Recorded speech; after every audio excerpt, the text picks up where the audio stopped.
ছেলেরা আই মেয়েরা ব্ল্যাকবোর্ডের কাছে আলিফ বাতা শিক্ষার একটি সুন্দর নিয়ম আছে।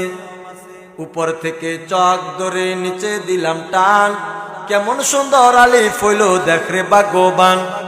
ডান দিক হতে চক ধরে বাম দিকেতে যা, নিচে একটা নক্তা দিলে হয়ে যায় রে বা। উপরে দুইটা নক্তা দিলে কেমন সুন্দর তা, আর ওই একটা নক্তা দিলে আজব রঙের সা। বাম দিক হতে চক ধরে ডান দিকেতে যা, তারপরেতে বাঁকা করে নিচের দিকে আ।